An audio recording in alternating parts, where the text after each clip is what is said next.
الأنبياء والمرسلين سيدنا ومولانا محمد وعلى آل سيدنا مولانا محمد لا شريك له وبذلك أمرت وأنا أول المسلمين لا إله إلا الله محمد رسول الله اللهم صل على سيدنا محمد وعلى آل سيدنا محمد. Inna lillahi wa inna ilaihi raji'un. Segala yang berasal dari Allah kembali ke Allah. Semua kita yang hidup di atas muka bumi ini harus kembali ke Allah. Hidup kita sementara, hidup kita fana. Berulang-ulang selalu kita renungi, hidup kita sementara, hidup kita fana, hidup kita merantau di atas muka bumi. Usia kita adalah merupakan lamanya perantauan kita di atas muka bumi. Kita harus merenung dan berpikir, lalu mengukur-ukur usia kita. Ada di antara kita berumur 40 tahun, berusia 40 tahun. Ada yang berusia 60 tahun. Ada yang berusia 28. Ada yang berusia 30 tahun. Ada yang berusia 80 tahun. Ada yang berusia 75 tahun. Itu adalah merupakan lamanya perantauan di atas muka bumi. Lalu alangkah naifnya kalau kita tidak berpikir untuk kita kembali pulang ke kampung negeri kita, negeri akhirat, negeri Allah Subhanahu wa Ta'ala. Dari mana kita diciptakan oleh Allah Subhanahu wa Ta'ala? Dari negeri akhirat, negeri kampung di mana ruh kita diciptakan oleh Allah Subhanahu wa Ta'ala. Kemudian Allah tanamkan di umur 4 bulan 120 hari dalam kandungan ibu kita, di dalam rahim ibu kita. Lalu 9 bulan 10 hari lamanya kita dikeluarkan oleh Allah dari rahim menuju ke alam bumi. Lalu berusialah di bumi kita sampai dengan ada yang 80 tahun, ada yang 60 tahun, ada yang 40 tahun, ada yang 30 tahun, ada yang 20 tahun. Ada yang 10 tahun, bahkan ada yang baru lahir, Allah kembalikan lagi. Berpindah dia dari alam rahim menuju alam barzakh. Lalu sama-sama mereka di alam barzakh bersama dengan kita di alam bumi menanti datangnya yaumil ba'ts, hari kebangkitan. Lalu kita dikumpulkan di padang mahsyar, padangnya Allah Subhanahu wa Ta'ala. Hamba-hamba Allah yang dimuliakan. Mengapa kita lupa merenung diri? Mengapa lupa kita merenung diri? Satu hari dan sampai dengan malam kita lupa merenung diri. Apakah sepanjang usia dihidupkan Allah Subhanahu wa Ta'ala, sepanjang mulai daripada subuh kita habis melaksanakan sholat subuh, sampai dengan malam dikala kita tidur habis melaksanakan sholat tahajud ataupun sholat witir misalnya? Berpikirkah kita tentang kebaikan yang kita lakukan selama satu hari? Banyaknya amal baik yang kita lakukan daripada amal burukkah? Ataukah lebih banyak amal buruk daripada amal baik yang kita lakukan? Perenungan setiap malam dikala kita tidur, bahwa tidur itu adalah mati sementara, di mana rohani kita diperjalankan oleh Allah Subhanahu wa Ta'ala, digenggam jiwa kita, digenggam rohani kita oleh Allah Subhanahu wa Ta'ala. Benarkah digenggam oleh Allah Subhanahu wa Ta'ala jiwa kita dan rohani kita dikala kita tidur? Itu butuh perenungan yang panjang, sebuah introspeksi diri, evaluasi diri, menghitung-hitung diri, menghisabah diri dikala kita tidur. Kita harus menghitung, mengkalkulasi amal baik mana yang kita lakukan sepanjang hidup kita. Dikala kita bangun subuh melaksanakan sholat subuh tadi, mencari rezeki dunia, sampai dengan malam kita tidur. Banyak manusia di muka bumi ini dikala dia tidur pada saat 2/3 malam nanti dia tidak bangun tahajud, tetapi justru dikala dia sedang jalan tidur, dia lebih banyak menghitung-hitung dan mengkalkulasi keuntungan yang didapatkan saat perdagangan yang dilakukan di siang hari. Banyak dia hitung-hitung tentang persoalan dunia, tetapi dia lupa hitung-hitung dirinya. Apakah dia mati besok nanti? Apakah sebentar dia tidur, dia tidak bangun lagi di kala besok? Apakah dia tidak memikirkan bahwa hidupnya di atas muka bumi hanya bersifat sementara, sementara dan sementara? Banyak kita lupa diri. Padahal tadi siang, tadi subuh, misalnya tadi pagi sampai dengan malam kita lebih banyak bermaksiat dengan mulut, bermaksiat dengan mata, bermaksiat dengan indera pendengaran, bermaksiat dengan nafas kita yang keluar masuk nafi dan isbat ini, bermaksiat dengan kolbi, bermaksiat dengan kemaluan, bermaksiat dengan dubur istinja kita yang kotor dan jijik, bermaksiat dengan kedua tangan dan kedua kaki kita. Semua indera diciptakan Allah, kita bermaksiat sepanjang hidup kita di saat subuh sampai dengan di saat kita tidur. Di pintu-pintu mana, di elemen-elemen manakah yang berdosa dengan Allah sepanjang satu hari? Kita tidak pernah merenung dan berpikir di kala kita tidur. Ya Allah, ampunilah dosa dan kesalahan kami ya Rabbah. Kami tak tahu bahwa Engkau berada di balik jasad dan indera yang hina dan papa ini ya Rabbah. Kami tak tahu ya Rahman, kami tak tahu ya Rahim. Bukankah Engkau menitip kami di muka bumi untuk beribadah kepada Engkau ya Allah? Tetapi ketika kami bertemu dengan harta, kami hubbud dunia, kami mencintai harta, mempertuhankan harta daripada Engkau yang menciptakan harta ya Rabbah. pernahkah kita berdoa melantunkan syair kita kepada Allah Subhanahu wa taala agar syair hina ini diterima dan diridhoi Allah Subhanahu wa taala? Tidak pernah meminta agar diampuni kesalahan dan dosa daripada kedua pandangan mata ini, diampuni kesalahan dan dosa daripada kedua pendengaran telinga ini, diampuni kesalahan dan dosa daripada pembicaraan mulut dan lidah perkataan ini, diampuni kesalahan dan dosa daripada nafas kita yang keluar dan masuk ini, diampuni kesalahan dan dosa daripada tangan dan kaki kita ini, diampuni dan dosa daripada kesalahan dan dosa daripada kemaluan kita, dubur kita, semua elemen ciptaan Allah Subhanahu wa taala atas diri kita, semua jantung, empedu, limpa hati dan paru-paru, darah, daging, tulang dan kulit kita, latifah kita, latifatul qalbi, latifatul nafsi, latifatul sirri, latifatul akhfa, latifatul nafsun natika, latifatul khafi, latifatul kullu jasad. Semua latifah itu pun perlu dibersihkan dan disucikan oleh Allah Subhanahu wa taala. Mengapa? Karena hanya ada 3 elemen yang sudah berulang-ulang saya katakan. Ada akal fikiran manusia menjadi wadak manusia hina. Ada kolbi manusia yang menjadi wadak hina. Ada nafsu yang diciptakan Allah di perut ini yang menjadi wadak hina. Kelompok yang berada di perut dan nafsu inilah terdiri dari darah, daging, tulang dan kulit inilah yang harus dicuci bersih. Sedangkan kolbi dan latifah itu pun harus dicuci bersih. Lalu akal dan pikiran ini harus lepas dari pikiran-pikiran maksiat, pikiran-pikiran maksum, agar ditanamkan nur fuadi di dalam akal fikir kita, agar ditanamkan nurul qalbi di dalam qalbi kita ataupun hati kita, agar dihiasi nurul jasadil madi, nurul jasad yang akan menjaga dan melindungi jasad ini. Cahaya jasad itu berwarna hijau, cahaya qalbi itu berwarna biru, yang biasa disebut dengan nurul iman. Orang biasa melantunkan nurul iman, masjid ini bernama nurul iman, tetapi dia belum menemukan dan mengetahui apa cahaya nurul iman itu. Cahaya iman kita, cahaya hati kita, cahaya qalbi kita berwarna biru seindah-indahnya. Lalu cahaya berwarna kuning, lalu cahaya berwarna merah, ada cahaya berwarna hitam, ada cahaya putih nurnya Muhammad sallallahu alaihi wasallam. Dikala kita kasyaf, dikala kita melantunkan zikir kepada Allah, Allah memperlihatkan nur dan cahaya-cahaya itu, lalu kita tidak mengetahuinya. Ada tulis lafaz Allah yang bercahaya hijau, ada lambang cahaya hijau yang manfaat dan khasiatnya kita tidak mengetahuinya. Mengapa? Karena hanya Allah menitipkan nurul ilmu di dalam nurnya Muhammad, baru kita akan mengetahui tentang cahaya-cahaya itu dan khasiat-khasiatnya, manfaat dan peranannya di atas muka bumi. Cahaya jasad akan menjaga dan melindungi jasad kita. Oleh karena itu di zaman peperangan, para wali-wali Allah, kekasih-kekasih Allah, hamba Allah yang dimuliakan Allah itu akan berperang melawan orang-orang kafir dengan menggunakan cahaya Allah Subhanahu wa taala. Cahaya jasad ini akan membuat manusia kafir akan terpental ketika menyerang musuhnya kekasih Allah itu. Itulah peranan daripada cahaya jasadil madi, cahaya hijau yang indah cemerlang yang akan membungkus jasad ini. Dikala cahaya itu berjalan, maka hamba Allah, jangankan jin ataupun iblis, malaikat pun sujud kepadanya. Lalu hamba Allah itu berkata, mengapa engkau sujud kepadaku? Aku tidak melihat engkau, tetapi aku melihat Zat yang menciptakan aku. Karena itu adalah nurnya Allah Subhanahu wa ta'ala. Begitupun cahaya yang berwarna biru yang bernama nurul iman, cahaya qalbi kita. Begitupun cahaya yang berwarna kuning yang menghiasi kun fayakun, fa idza arada syai'an ayyakuna lahu kun fayakun.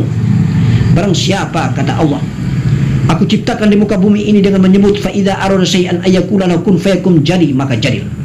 Cahaya kun fayakun itu berwarna kuning keemasan. Lalu cahaya putih nurnya Muhammad sallallahu alaihi wasallam. Di dalam cahaya putih itu terkandung segala nur. Allahu nurun ala nuri. Di dalamnya ada nurul ilmu, di dalamnya ada nur dan segala nur yang ada tercipta di dalamnya. Kadang kita berzikir, kita menatap, lalu kita melihat ada cahaya hitam yang melingkar dengan indahnya. Di dalam cahaya hitam itu ada cahaya berwarna putih. Kadang-kadang kita menemukan cahaya berwarna biru, kadang-kadang kita menemukan cahaya berwarna merah, kadang-kadang kita menemukan cahaya berwarna hijau. Cahaya-cahaya itulah cahaya Allah Subhanahu wa ta'ala. Apabila jasad kita bersih dan suci di mata Allah, maka Allah mempertontonkan cahayanya dengan cahaya yang berwarna hijau. Apabila qalbi kita bersih di hadapan Allah, cahaya itu Allah mempertontonkan dengan cahaya yang berwarna biru. Apabila nafas kita bersih dan suci di hadapan Allah, Allah akan mempertontonkan dengan cahaya yang berwarna kuning, lalu ditiliti dengan cahaya yang berwarna putih, lalu dihiasi dengan rahasianya Allah berwarna hitam. Lalu ada kemerah-merahan, insya Allah Allah membuat dirinya hampa, tiada tetapi ada. Lalu hilanglah cahaya itu, mati, mutu, qabla anta mutu, jasad manusia itu. Spiritual dan rohaninya diperjalankan oleh Allah, dimirajkan oleh Allah Subhanahu wa ta'ala menuju kehadiratnya. Lalu tiada tetapi Allah yang ada. Di alam wahdaniyatu wahda, Allahu ahad ya Allahu ahad, Allah hanya satu, tidak mampu menyerupainya. Laisa kamislihi syai'un. Oleh karena itu, alangkah bangga dan indahnya apabila kita selalu merenung diri bahwa kita akan dari Allah kembali ke Allah. Kita akan mati dan mati. Tidak hidup, mati. Allah itu yang hidup. Allah yang maha hidup. Keindahan-keindahan gaib kita berpesiar dari alam yang satu ke alam yang lain. Alam jin, alam barzah, al-malakuti nur, al-malakuti ruh. Di negerinya para wali alam al-kausyar asyari misalnya, ataupun negerinya para nabi. Insya Allah alam ciptaan Allah itu hanya pemandangan-pemandangan gaibiah, khasiat gaibiah yang diberikan kebesaran oleh Allah Subhanahu wa taala atas hambanya, kekasihnya yang sangat dekat kepadanya. Dikala dia dekat mencintai Allah, entah melalui zikirnya, entah melalui sholatnya, entah melalui puasanya, ataupun beribadah membacakan Al-Furqanul Aziz dengan indah dan lantunan syair yang indah. Insya Allah syair sufi dan syair tasawuf adalah syair yang mengandung hakikat cinta kepada Allah yang luar biasa. Keindahan-keindahan itulah dipertontonkan oleh Allah agar diberitahukan kepada hambanya bahwa sesungguhnya Allah maha besar, Allah maha kuasa, Allah yang menciptakan segala keindahan dan kenikmatan itu. Bahkan dia pesiar ke alam arasnya Allah, dia akan bertemu dengan penjaga pintu aras, dia akan bertemu dengan bidadari-bidadari cantik Nur Quranil Aras, dia akan bertemu dengan bidadari-bidadari cantik Maradiyah, dia akan bertemu dengan bidadari-bidadari cantik yang luar biasa indahnya dan cantik serta anggungnya. Tetapi itu semua tidak membuat dia takluk di hadapan, karena sesungguhnya itu hanyalah ciptaan Allah Subhanahu wa taala. Yang dia cari adalah Allah yang menciptakan segala hambanya.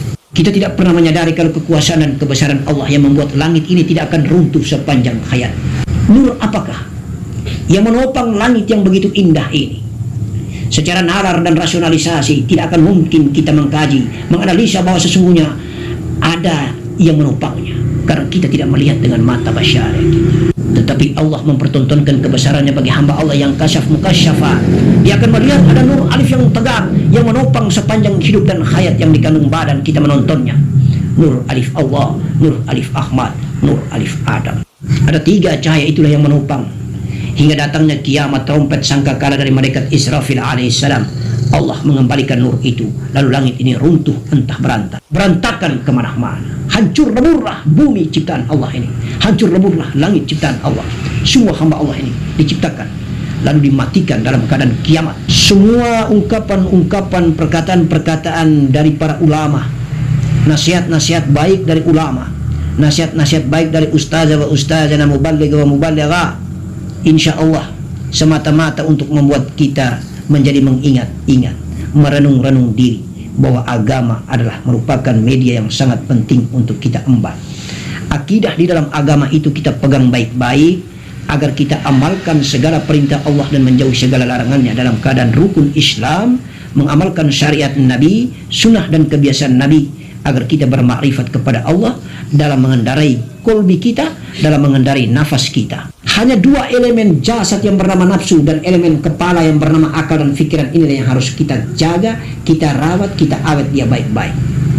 Sementara 2 elemen yang bernama nafas dan kolbi adalah merupakan kendaraan terindah untuk kita jalan menuju negerinya Allah Subhanahu wa taala. Maka pada malam Jumat kemarin sudah saya mengatakan sedemikian itu agar kita amalkan dengan baik. Tidak bisa kita keluar dari gunung, kita keluar dari hutan belantara, kita mengatakan kita telah bersemedi lalu kita menemukan wangsit daripada Allah Subhanahu wa taala.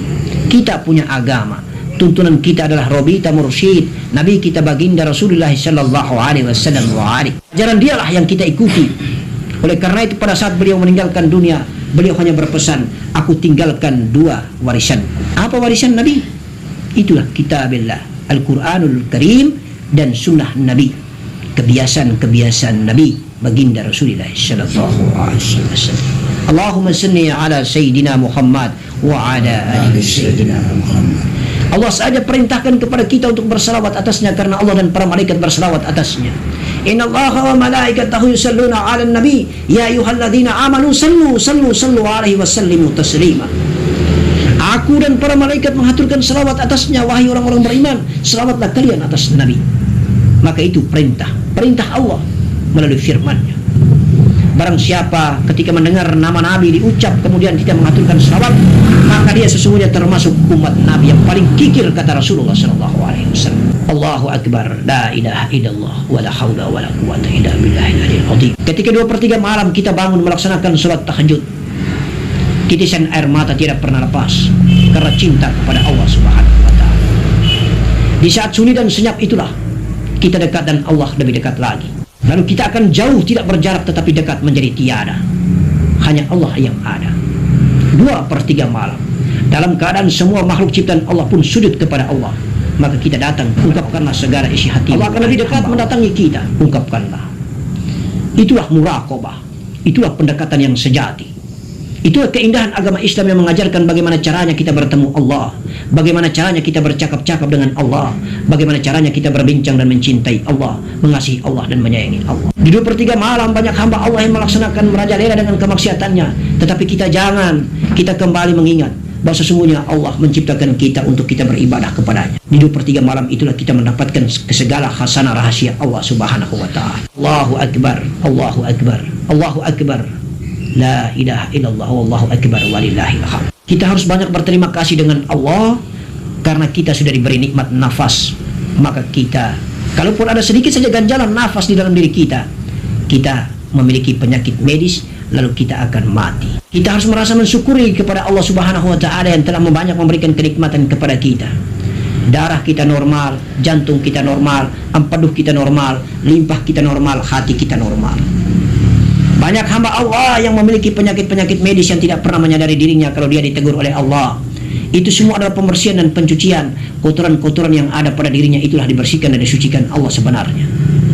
Maka ada yang punya penyakit hati, penyakit lever, ada yang punya penyakit jantung, ada yang mempunyai penyakit, banyak macam penyakit raga yang hina dina ini. Semuanya itu adalah merupakan teguran Allah. Allah sayang dengan hambanya, sehingga Allah membersihkan dengan cara melalui kita sakit, kita memiliki penyakit. Tetapi maknanya yang kita ambil, i'tibar yang perlu kita petik adalah sungguhnya teguran Allah, sayang Allah, kasih Allah terhadap kita. Mudah-mudahan penyakit-penyakit itu dibersihkan dan disucikan oleh Allah kepada kita, kiranya kita kembali dalam keadaan jasad yang dimuliakan Allah Subhanahu wa Ta'ala.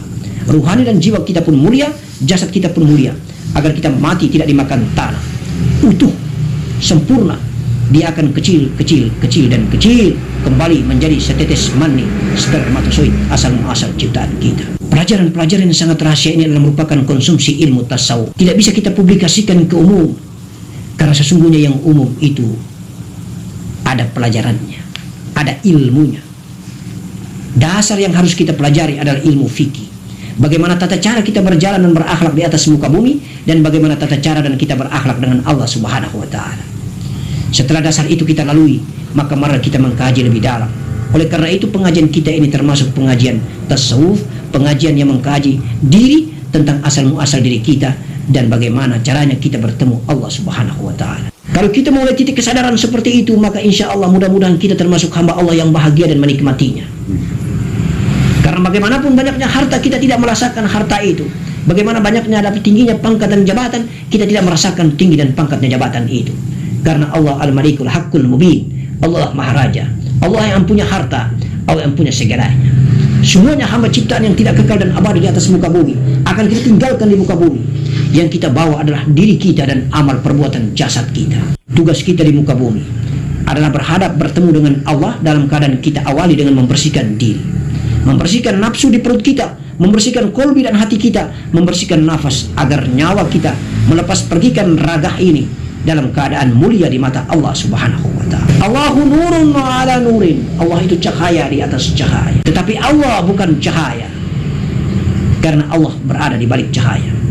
Cahaya adalah ciptaannya. Hati-hati kita menerjemahkannya, karena Allah adalah laisa kamitslihi syai'un. Dia tiada tetapi ada. Tetapi dia berada di mana-mana, dia berada di balik daripada wadah ciptaan. Oleh karena itu maka yang mati akan hidup kalau maha hidup itu bertengger kepada yang mati. Allahumma salli ala Sayyidina Muhammad wa ala ali Sayyidina Muhammad. Tidak lupa-lupa dan tidak putus-putus kita berselawat atas baginda Nabi Muhammad sallallahu alaihi wasallam. Karena jasad yang mulia itulah asal muasal daripada nur ciptaan kita. Karena jasad yang mulia itulah diberi gelar kemuliaan oleh Allah Subhanahu wa taala Az-Zahir wal Batin.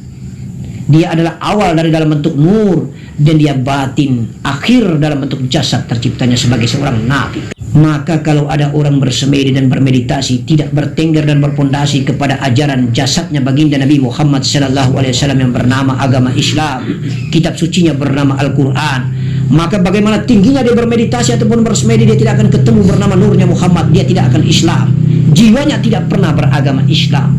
Kalau dia bersemedi, bermeditasi, tidak berpondasikan dengan asyhadu alla ilaha illallah wa asyhadu anna muhammadar rasulullah, dia tidak pernah mengakui dan bersaksi bahwa Allah itu adalah Tuhan yang diciptakan hanya satu dan ahad, lalu Muhammad itu adalah utusannya, maka bagaimana tinggi tingkatan semedinya, dia tidak akan beragama Islam. Dia tidak pernah menjadikan jiwanya beragama Islam, karena ruhaninya persiar, tidak pernah bertemu dengan nurnya Muhammad sallallahu alaihi wasallam.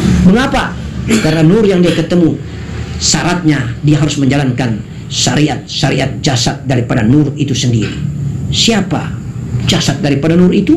Itulah baginda Nabi yang kita cintai, Nabi Muhammad sallallahu alaihi wasallam. Itulah tahapannya as-syariat, at-tariqah, al-haqiqat wal ma'rifat billah. Itu yang pantasnya kita berdoa dan berniat, ilaihi anta maksud wa ridaka matlub, a'tini mahabbah wa ma'rifataka ya jalali wal ikram.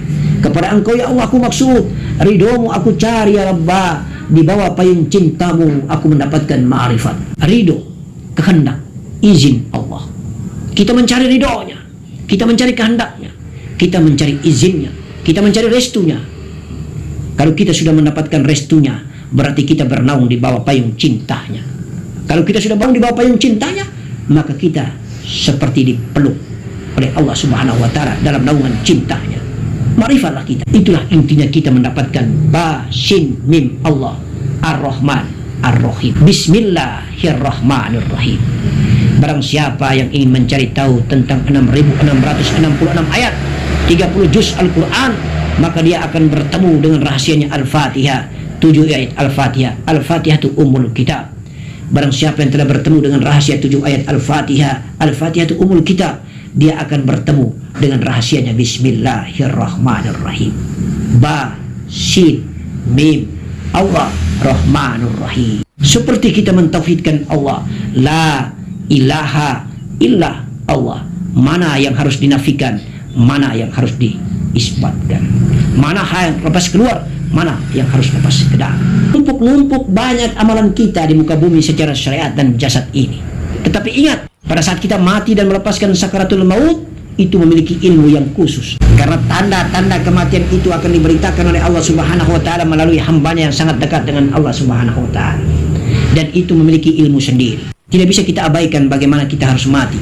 Tidak bisa kita menjadikan patokan tumpukan amal baik kita yang begitu banyak bahwa kita mati dalam keadaan husnul khatimah dan sakaratul maut kita dalam keadaan lembut dan nikmat serta indah. Karena Nabi kita baginda Rasulullah sallallahu alaihi wasallam dalam riwayat para ulama dan para sahabatnya, beliau pun mengalami rasa sakitnya ketika dia meninggalkan dunia. Lalu kalimat terakhirnya dia mengatakan ar-rafiqul a'la, ar-rafiqul a'la, ar-rafiqul a'la. Allah maha tinggi dan maha tinggi. La haula wala quwwata illa billahil aliyil azim. Mudah-mudahan kita tergolong manusia yang mati dalam keadaan mautul basyir, yang bertolak daripada kedua tulang sulbi kita menuju akal fikiran kita, yang bertolak daripada kolbi kita menuju akal fikiran kita. Lalu kita tinggalkan setetes kenikmatan air mani.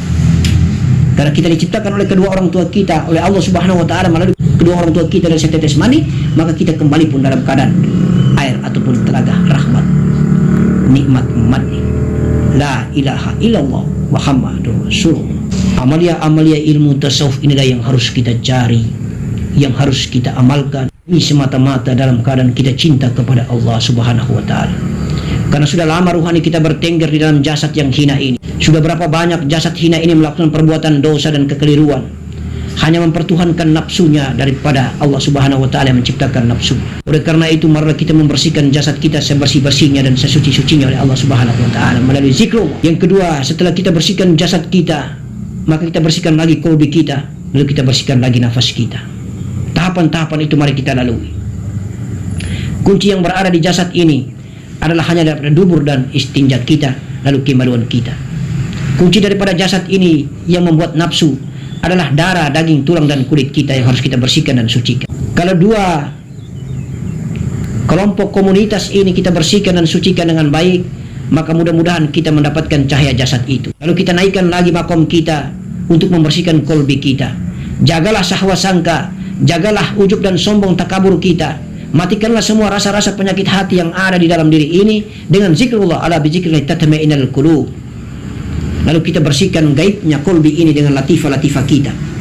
Latifatul kolbi, latifatul nafsi, latifatul khawfi, latifatul akhfa, latifatul sirri, latifatul nafsun natika, latifatul kullu jasad. Semua latifah-latifah ini adalah merupakan gaibnya kolbi kita. Lalu kita bersihkan dengan nafas melalui alat yang bernama zikir nafas kita. Lalu pikiran kita lepas daripada kemaksiatan, pikiran kita lepas daripada kemesuman yang hari-hari kita berfikir, maka insya Allah akan mendatangkan nur fuadihnya. Kalau banyak nur yang sudah ditanamkan ke dalam diri kita, ada jantung kita ditanamkan nurnya oleh Allah Subhanahu wa taala, ada hati dan empedu limpah serta paru-paru kita ditanamkan semua dengan nurnya, darah, daging, tulang dan kulit kita diikatkan dengan cahaya-cahaya Allah Subhanahu wa taala, maka menyatulah dengan kekuatan yang sangat utuh antara daging, tulang, kulit, darah. Darah menjadi sumber dari segala sumber karena dia berasal daripada jantung, dipompa oleh jantung. Apa rahasianya? Sehingga kalau darah ini tiada, maka manusia pun bisa mati. Mengapa dia berasal dan bersumber daripada jantung? Itu merupakan analisa daripada para medis, analisa daripada orang-orang yang mempunyai keahlian di bidang itu. Tetapi para pakar dan ahli tasawuf insya Allah akan mengkajinya sumbernya dari Allah Subhanahu wa taala. Maka ketika melantunkan zikrullah la ilaha illa Allah, kita palu dan kita gosok habis-habisan di jantung ini, di kolbi ini, agar bersih hati ini. Barang siapa kalau hatinya bersih, maka sesungguhnya semua amalnya diterima Allah Subhanahu wa taala. Kalau hatinya buruk, maka semua amalnya tidak akan diterima oleh Allah Subhanahu wa taala. Maka datuk kita baginda Nabi Muhammad sallallahu alaihi wasallam mengatakan bahwa sesungguhnya perbuatan kita tergantung daripada daging yang sepotong itu. Kalau daging itu buruk, maka buruklah semua amalan kita. Kalau daging itu baik, baiklah amalan kita. Pertanyaan para sahabat, daging itu apa? Daging itu adalah kolbi, hati. Maka jagalah hati ini baik-baik. Awetkanlah hati ini dengan kalimat-kalimat Allah Subhanahu wa taala, agar Allah tanamkan nurnya, cahayanya yang indah, insya Allah. Mudah-mudahan malam Jumat berikutnya kita bahas lebih dalam lagi melalui pertanyaan-pertanyaan para sahabat yang dicintai Allah Subhanahu wa taala. Jangan ragu, keluarkanlah pertanyaan-pertanyaan itu agar kita sharing, kita diskusi, menambah dan meningkatkan perbendaharaan referensi ilmu. Ini semata-mata kita saling menasihati, wa tawassaw bil haqq wa tawassaw bis sabar, sepanjang kita masih hidup. Tidak ada yang lebih cerdas dan lebih pintar di hadapan Allah Subhanahu wa taala. Sebagai hambanya, wajib hukumnya dia harus mencari ilmu. Dia harus mendengarkan tausiah karena hidup ini sementara. Sekali lagi hidup ini sementara.